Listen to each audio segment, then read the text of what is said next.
Explorando la ideología de la segregación racial, hablaré de un tema muy importante en la historia del jazz y de cómo esta ideología se manifestó en la industria, desde la discriminación en la misma industria hasta los roles racistas que se le asignaban a los músicos afroamericanos y de cómo todo esto afectó al pueblo estadounidense. Mi nombre es Alan Zapata, estudio música con énfasis en clarinete en la Universidad de Antioquia y actualmente estoy en el primer semestre. Los creadores de la música jazz nacieron todos en el sur profundo. El pianista Jelly Roll Morton y el saxofonista Sidney Bechet, que a menudo son vistos como los fundadores de lo que llamamos música jazz, nacieron en Nueva Orleans. Aunque el jazz nace en el sur, los músicos afroamericanos realmente, los fundadores, los pioneros del jazz, realmente fueron escuchados y empezaron a tener oportunidades en las ciudades del norte, como Nueva York, en Chicago, en New Orleans, todas esas ciudades.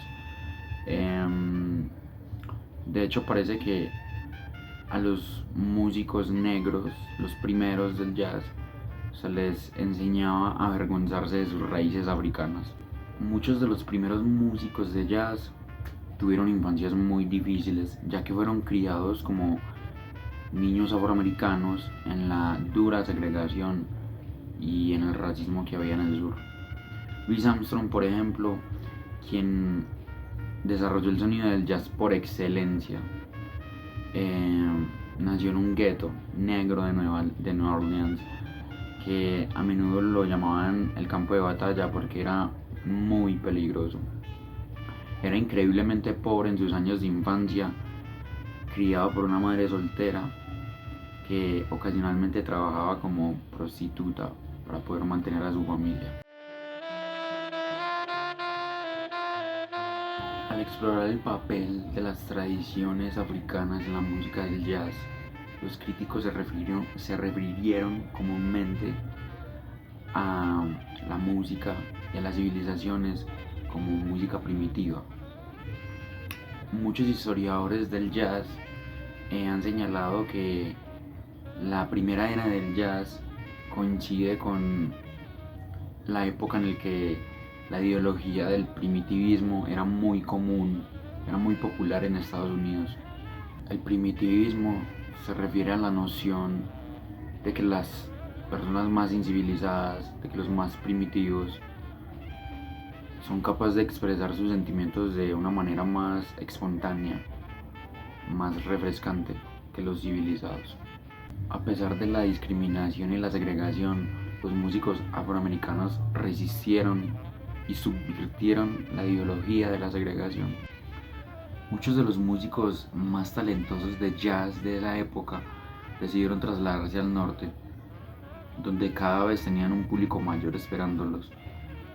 En las cartas que escribió la leyenda del jazz de Nueva Orleans, Joaquin Oliver, habla de ahorrar para un boleto hacia Nueva York, porque sabía que lo más probable es que iba a poder encontrar un trabajo bien pagado como músico. Muchos músicos e intérpretes también se vieron arrastrados por el gran arte o la migración de la década de 1920, donde miles de sureños negros se trasladaron a las ciudades del norte con la esperanza de encontrar estabilidad y éxito. En este periodo, la ciudad de Nueva York y la ciudad de Chicago se convirtieron en centros cruciales donde esta música se tocaba y se desarrollaba.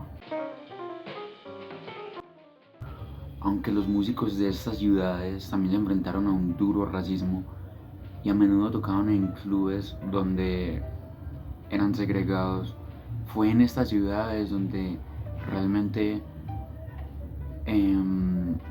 tuvieron una audiencia, tuvieron la accesibilidad de una audiencia de todo tipo de razas, y fue en estas ciudades donde las primeras audiencias pudieron disfrutar del jazz. La historia de la música del jazz y la segregación es particularmente compleja y problemática en la ciudad de Nueva York, donde la música del jazz ganó popularidad en dos barrios muy diferentes, Harlem y Times Square.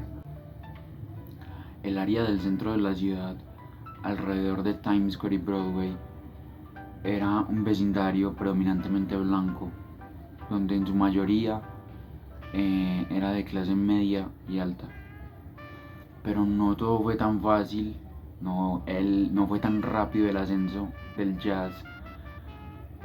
Fueron muchos años, mucha segregación a los músicos afroamericanos para que su música pudiera ser escuchada por todas las masas, por todas las clases sociales, y que los músicos fueran realmente tratados con dignidad. Las fuentes de este trabajo las he sacado de un documento de la Universidad de Santa Clara titulado Tough Black Asses: Segregation Ideology in the Early American Jazz Industry.